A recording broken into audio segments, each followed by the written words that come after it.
Ассаламу алейкум, урматтуу достор. Кандайсыздар, амансыздарбы? Мына Москвада такси кылып жүргөн кыргыздар менен такси кылып жүргөн орустардын ойлору эки бөлөк экен да. Мен өтө көп ушул нерсеге папал болдум. Мисалы үчүн мына такси. Көпчүлүк кыргыз мекендештерибиз таксиге чыгат да. Анан биздикилер кыргыздар көбүнчө выкупка, кредитке, лизингке машина алып минебиз. Ошол машина өзүбүздүкү болуп калсын деп. Ал эми орустар болсо андай кылбайт экен да. Алар арендага айтат экен. Мен бир-эки таксистер менен да сүйлөшүп көрдүм, орустар менен көп попал болду. Кандай арендабы же өзүң машинаң десең, мен өзүм машинам бар, үйдө турат, бирок мен арендага айдайм дейт. Неге?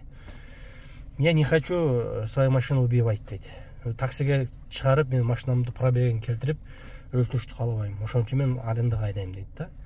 Арендага берген акчаңды сен өзүңө алып калбайсыңбы десең, ошол акча по-любому ремонтка кетип калат деп, алардын ой жүгүртүшү ушундай. Ал эми биздикилер болсо, кыргыздар болсо, жок. Биз выкупка машина алышыбыз керек, машина өзү алыш керек дейт да. Мен деле мына машинам немеде да, кредитте да, арендада эмес да. Силер оюңар кандай? Кимисиники мындай логикага туура келет. Мен ойлойм да, өзүң машинаң болсо, кеңири айдайсың, арендадын акчасын өзүңө түшөт деп ойлойм да. Алар болсо жок, мен арендага машина менем, өзүм машинамды өлтүргүм келбейт, пробегин күрөтөткүм келбейт. Лучше арендага жүрө берем. Анан иштеш боюнча дагы орустар арендага машина минсе дагы 10 саат, 8 саат иштеп келип кетет экен да. Не хватит мне деп. А биздикилер болсо сөз 12 саат же 14 саат катырып иштейт да.